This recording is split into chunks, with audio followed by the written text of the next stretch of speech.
Hola, hola, ¿qué tal amigos? Mi nombre es Emilio Acosta, soy miembro de Venezuela Provincial y este es el Top 10 donde estudiamos esos temas históricos que nos unen de un lado y del otro del charco, ¿no? Estos temas hispánicos.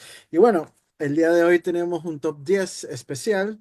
Se trata de Militaria de la Guerra de Independencia o Secesión, como queramos llamarlo, y es promocionado por los amigos de Numi y los Teques. Que decir que el 90% de las piezas que vamos a ver el día de hoy en este Top 10 son propiedad de ellos y ellos pues se dedican a la compra y venta de material histórico, sobre todo de la guerra secesionista y de la guerra federal venezolana. Su cuenta de Instagram es Numilosteques, los pueden conseguir por ahí. Y bueno, muchos se preguntarán, ¿qué es la militaria, no? Y la militaria, pues, es la afición por todo lo que rodea al mundo militar y es conocida, como hemos dicho, como el término de militaria. En otras palabras, es el coleccionismo de objetos con alguna relación con los ejércitos, sean botones de uniformes, armas, etcétera, ¿no? Así que bueno, vamos a empezar este top 10 y en el número uno, pues, primero vamos a hablar de lo que es la botonística, ¿no? Porque la botonística es otra ciencia que tiene que ver con la militaria, que es la que estudia botones antiguos como el motor, como el botón militar, el botón de uniforme, botón de metal, etcétera, ¿no? Porque los uniformes que usaron los distintos ejércitos que lucharon en las guerras secesionistas en la América Española utilizaban y se adornaban con complejas botonaduras, ¿no? Y por este motivo los campos de batalla quedaron plagados de botones abandonados en el suelo que habían pertenecido a los que allí murieron o a quienes por uno u otro motivo los perdieron en el combate. También aparecen estos restos en los campamentos o caminos que recorrieron las fuerzas militares a lo largo de toda la contienda que pasó, sobre todo en territorio venezolano, ¿no? Y en el resto de Hispanoamérica. Y bueno, en imágenes podemos observar que aparece una muestra bastante representativa de botones usados por las tropas realistas entre los años de 1815 y 1817, ¿no? La primera es un botón que tiene las inscripciones de Fernando VII por la patria, encontrada en la región de Guayana, cerca de los fuertes de San Francisco de Asís y de San Diego de Alcalá. Es posible que haya pertenecido a la compañía de usares de Fernando VII, la cual fue enviada en 1817 a tierra firme y constituida por 50 jinetes para la defensa de Guayana. 1817 es el año que fue enviada justamente a esa provincia de Guayana. Habían sido enviados en tierra firme junto con Pablo Morillo, pero en el año de 1815. Y bueno, en la otra imagen observamos un botón perteneciente al primer regimiento de Infantería Mallorca, el cual fue un regimiento de infantería del Ejército de Tierra de España, creado en 1682 para combatir a los corsarios y piratas que asaltaban las costas peninsulares y de las Islas Baleares. Participan en la Guerra de Independencia Española o Guerra Peninsular entre 1808 y 1814 contra las tropas napoleónicas. Y curiosamente, el Regimiento Mallorca no aparece en ningún documento de la época que sugiera que haya integrado la expedición pacificadora de tierra firme liderada por Pablo Morillo en 1815. Sin embargo, este botón fue encontrado en la misma ubicación de Guayana y demuestra que es posible que el regimiento haya participado en la contienda independentista o secesionista contra las tropas republicanas en Venezuela. Así que bueno, interesante este número uno de este top. Vamos con el número dos. Y hay que hablar de las hebillas, ¿no? Y sobre todo esas hebillas en forma de S o serpiente que fueron populares en el siglo XVI, apareciendo por primera vez en retratos militares en 1575. Eso sí, caen en desuso en el siglo XVII, pero a finales del siglo XVIII volvió a utilizarse en uniformes militares. La hebilla con forma de serpiente fue utilizada por el ejército republicano y también por el ejército realista de la guerra secesionista o de independencia, como queramos llamarlo. Las piezas republicanas eran importadas de Inglaterra al depender de la industria manufacturera de este tipo para poder uniformar a las tropas, generalmente adecuándose a la regulación de la Armada Británica o del ejército británico. Y bueno, en imagen observamos uno de los ganchos en forma de serpiente de esta villa, que fue también hallada en Guayana, cerca de los fuertes de San Francisco de Asís y San Diego de Alcalá. Como podemos observar, esta villa fue de uso común en las tropas republicanas utilizadas desde la Guardia de Honor de José Antonio Páez en 1818 hasta los soldados húsares de Colombia en 1824 que la tenían incorporada en su uniforme, como podemos observar en imagen. Así que bueno, interesante este número 2. Vamos con el número 3. Y bueno, en imágenes observamos una placa de cinturón cruzado de los años de 1821 a 1830, típica de la que usaban pues, las tropas granaderas del ejército republicano durante la Guerra Secesionista, hallado en el Camino Real de Puerto Cabello a Valencia, ¿no?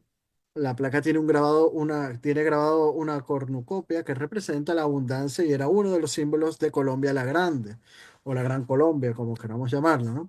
Estaba presente en el escudo de armas y también en el anverso de las monedas de un cuarto de real de la época. Señala la ley del 6 de octubre de 1821 lo siguiente, abrimos comillas, artículo 2, el gran sello de la República y sellos del despacho tendrán grabado este símbolo de la abundancia, cornucopia, fuerza y unión con las que los ciudadanos de Colombia están resueltos a sostener su independencia. Fin de la cita. La placa está hecha de latón laminado en forma ovalada y en la parte posterior tiene los tres restos de soldadura donde se habrían colocado los ganchos de metal que la sujetan al cinturón, ¿no? Así que bueno, vamos con el número 4.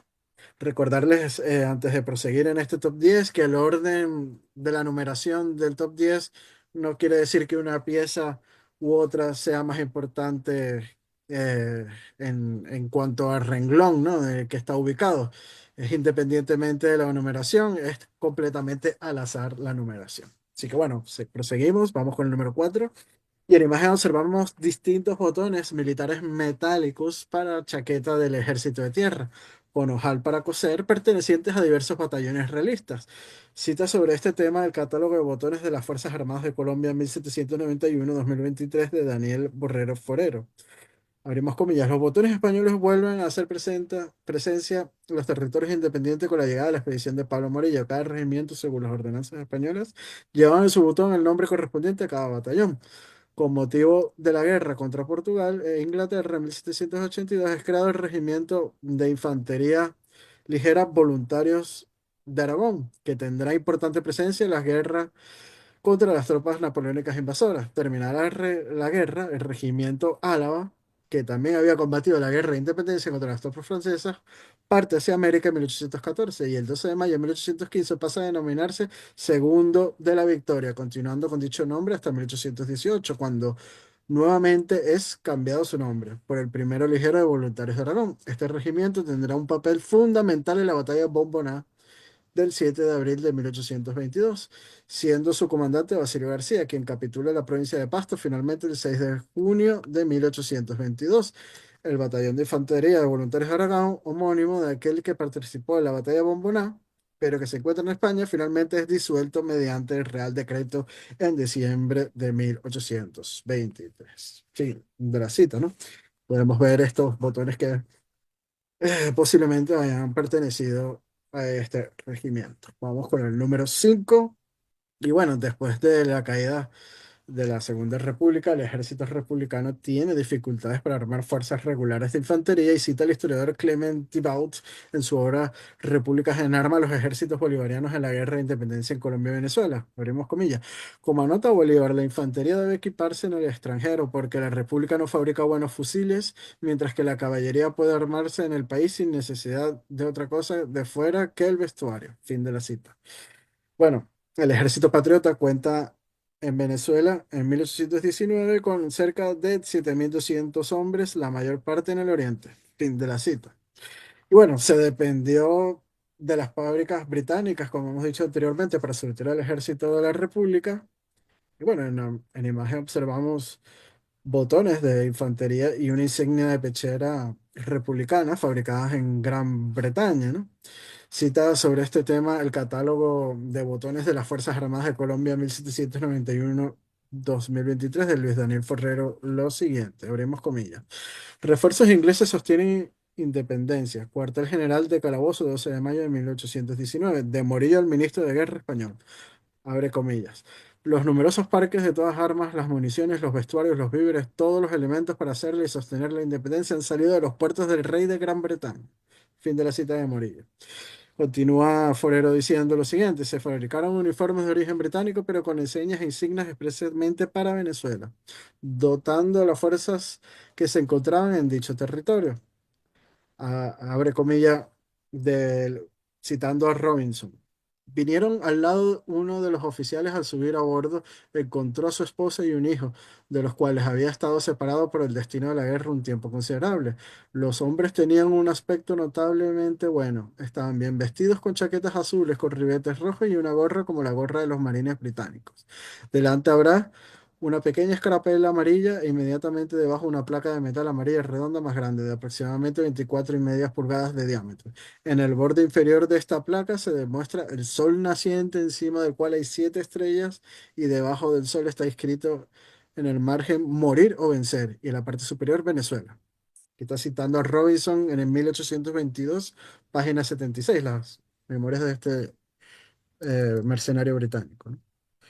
Y bueno, vemos esta insignia de este sol en estos botones y placa de pechera, ¿no? Que vemos en imagen. Vamos con el número 6. El número 6 hay que hablar del Batallón de Rifles de Venezuela, que era un batallón de la Legión Británica que participa en la guerra secesionista, en el que estaba incorporado al primer regimiento de fusileros, integrado sobre todo principalmente por irlandeses, ¿no? Y luego de la Batalla de la Puerta, el batallón rifle fue creado el 13 de agosto de 1818 con los rifleros británicos al mando del coronel irlandés Robert Pigott. Fueron incrementados con indígenas de las misiones de Careni, reclutados forzosamente, hay que decirlo, en Guayana. Y su bautizo de fuego es en la acción de la Gamarra, donde enfrentan al batallón realista de la Unión. El día 19 de abril de 1819 se le unió otra unidad británica al mando del teniente coronel Arthur Sanders. Y bueno, fueron trasladados a la Apure y se le unen otro contingente británico más al mando del coronel escocés Donald Campbell. Posteriormente suman otra plantilla de oficiales británicos al mando de MacDonald. Y para abrir la campaña de 1819 sobre la Nueva Granada, los tiradores británicos encabezados por el hanoveriano Johann von Uslar, hay que decirlo, antepasado de Arturus Lord Priestley, estos provenientes de la isla de Margarita se juntan a este batallón, ¿no?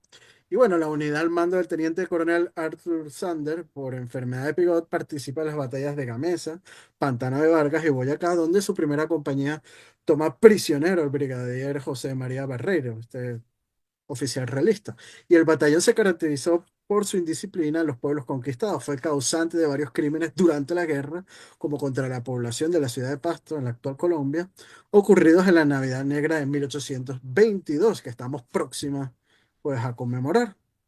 En Santa Fe de Bogotá estaban al mando de Sandes y se trasladaron a combatir a Santa Marta, Riohacha y Maracaibo, sufriendo muchas bajas en su contra las guerrillas de indios guajiros que eran realistas. Participó en las decisivas campañas de Carabobo y en Puerto Cabello posteriormente en 1823, ¿no? Bueno, las bibliografías que recomendamos sobre este tema es la Legión Británica en la independencia de Colombia, Historia Militar y Civil de Venezuela, Biblioteca Ayacucho, Batallón de Rifles, también en Wiki, ¿no? Y bueno, en imagen observamos una placa de Chacó, perteneciente al Batallón de Rifles de Venezuela, hallado también en Guayana, y unos botones del uniforme de ese batallón con el símbolo de la arpa celta y la leyenda Fusileros del Regimiento, que fueron hallados en el sector 70 del estado Apure, ¿no? La región del Apure, los llanos venezolanos. Vamos con el número 7. Es bastante señalada la ayuda de soldados de la Legión Británica a la República durante la Guerra Secesionista, pero un dato poco dado a conocer por la historiografía oficial es la ayuda militar recibida desde Haití o el llamado Santo Domingo francés, ¿no? La cual incluye ejércitos de mercenarios. Y el 2 de enero de 1816, el presidente de Haití, Alexander Petion, recibe a Simón Bolívar y le prometió toda la colaboración para la guerra. Cita el historiador Paul Berna para el Diccionario de Historia de Venezuela que Petion aporta para la expedición de los Cayos, abrimos comillas, más de 600 fusiles con sus bayonetas, municiones, plomo, víveres, una imprenta completa, el flete de algunas goletas y una importante suma de dinero. Además, permitió que ciudadanos haitianos se alistasen en la expedición. Fin de la cita. Cita el médico venezolano José Domingo Díaz en su obra El recuerdo sobre la rebelión de Caracas lo siguiente, abrimos comillas, la tarde del 6 de julio de 1816 apareció en el puerto de Ocumare con 3 buques y 100 negros mulatos procedentes de los cayos de la isla de Santo Domingo, proporcionados por el presidente Petión. Fin de la cita. Hay que decir que, bueno, en la imagen estamos viendo una insignia de un chacó, ¿no? De lo que es un sombrero. Cuando decimos chacó es el sombrero militar que se usaba a principios del siglo XIX, ¿no? En estas guerras secesionistas o republicanas.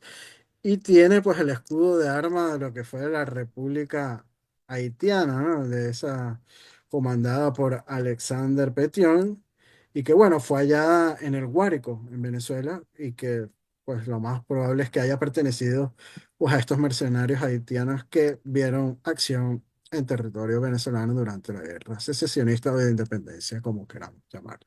Así que bueno, vamos con el número 8. Bueno, las armas blancas más utilizadas durante la guerra secesionista en Venezuela fueron las lanzas, bayonetas y los sables. Y cita el historiador Andrés Salamanca en su obra Las armas de la independencia lo siguiente, abrimos comillas: el sable es una espada curva y de un solo filo, pensada para cortar, habitualmente usada en caballería y por oficiales en el siglo XIX. Esta característica curva de la hoja diferencia el sable de la espada. La curvatura del sable pretende conseguir en teoría que un hombre a caballo descargar el brazo con esta arma dibuje un amplio círculo sobre el soldado, logrando que en el punto del corte del sable siempre sea tangente. Por esta razón no se clava. En vez de eso, corta, con lo que aumenta la herida sin quedarse clavado. Por esta razón, los sables pensados para caballería tienen una gran curvatura. Fin de la cita.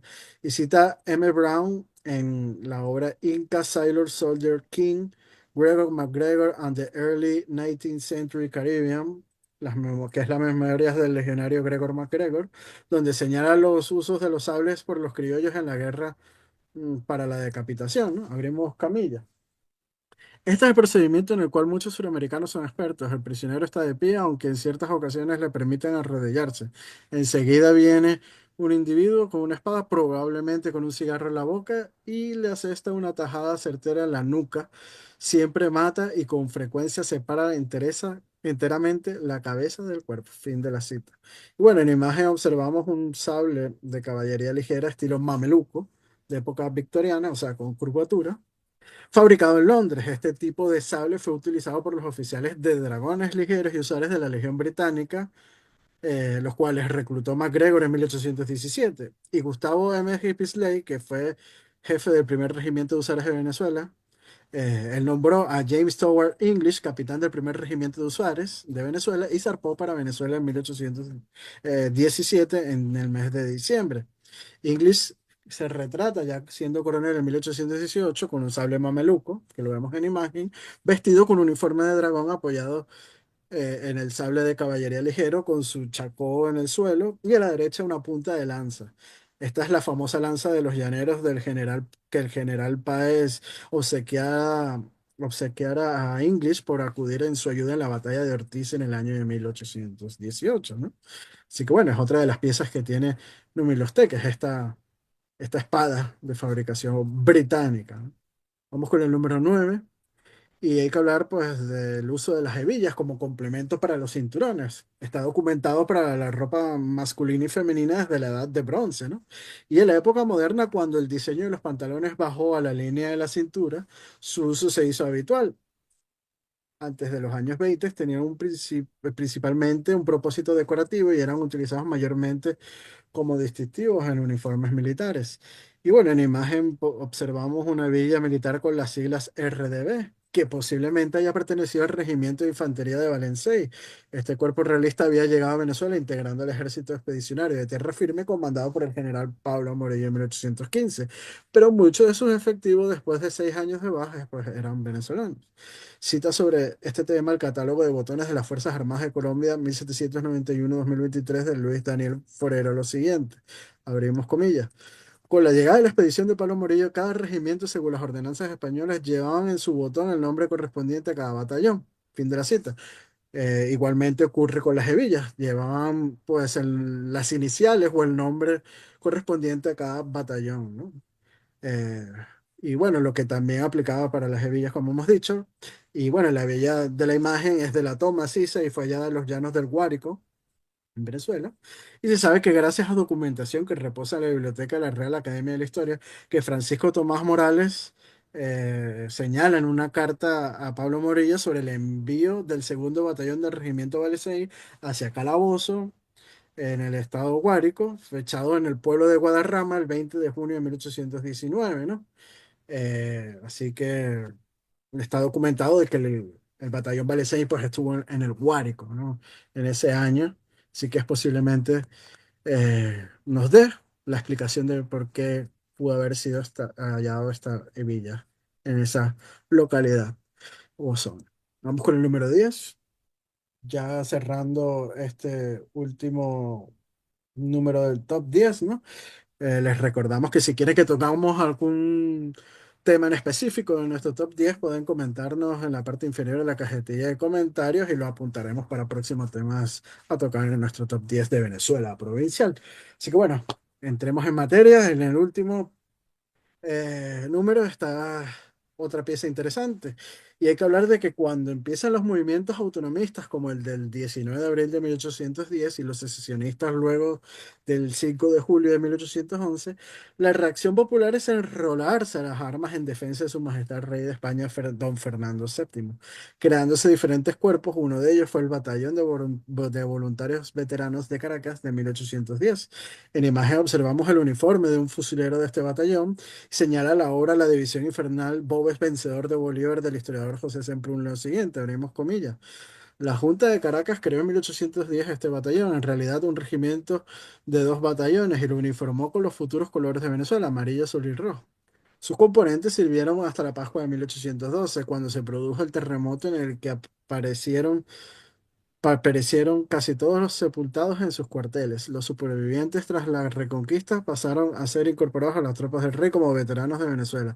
La lámina se basa en el decreto de su creación y un documento original archivado en el Archivo General de la Nación de Venezuela. A su espalda se ve la primera bandera venezolana creada por esta junta. Fin de la cita, ¿no? Y bueno, en la parte inferior se observa el botón militar de cobre de otro de estos batallones bajo el nombre de Voluntarios Distinguidos de Fernando VII y cita sobre este tema el catálogo de botones de las Fuerzas Armadas de Colombia 1791-2023 de Luis Daniel Borrero Forero. Lo siguiente, abrimos comillas, en diferentes regiones de las recién independizadas colonias, entre comillas colonias, estoy citando, surgieron diferentes cuerpos con afinidad monárquica que adoptaron el nombre de voluntarios distinguidos de Fernando VII, y destacándose los de México y el que nos compete mencionado en la Gaceta de Caracas del 21 de noviembre de 1812, donde el batallón de voluntarios distinguidos de Fernando VII, creado por Monteverde, quien bendice sus banderas, como su nombre lo indica, el batallón estaba conformado por miembros de prominentes familias afectas a la causa del rey. Por ende, se trataba de un batallón de carácter clasista que se utilizaba como unidad de policía en diferentes regiones sin ser una unidad netamente militar. Se desconoce si participaron como batallón en alguna batalla. Fin de la cita. Bueno, aquí Luis Daniel Borrero Forero se le ve un poco de parcialidad, ¿no? Hacia el lado republicano a la hora de hablar, pero bueno, en la imagen vemos uno de los botones que perteneció a este batallón de voluntarios distinguidos de Fernando VII, creado por Monteverde, ¿no? Y que si existe uniformes, pues tuvo que haber tenido alguna actividad, y más en esta época tan convulsa como lo fue la guerra secesionista o independentista. Así que bueno, amigos, hemos llegado al final de este top 10 piezas de militaria de la guerra de independencia o secesión de Venezuela. Recordarles que si les gustó este video, darle me gusta y compartirlo para así llegar a más público. Si desean pues ser mecenas o patrocinantes de nuestro proyecto de divulgación histórica, pueden hacerlo a través del Patreon de Venezuela Provincial con tan solo €1, pues ya nos está ayudando muchísimo en esta labor de divulgación histórica. Aprovechamos para enviarles un fuerte saludo y abrazo a nuestros mecenas o patrocinantes como lo son Gabriel Arrieta, Ángel Suárez, Juan Cristóbal García, Lomeli Sam, Domingo González, Miguel Curvelo, Jan Rosales y los miembros de nuestro canal de YouTube África del Valle y Antonio Miraquian, que también por ahí, por haciéndose miembros de nuestro canal de YouTube, es otra forma de apoyarnos en esta labor de divulgación histórica. Así que bueno, amigos, esto ha sido todo por hoy. Hasta una próxima oportunidad en este Top 10. Chao, chao. Adiós.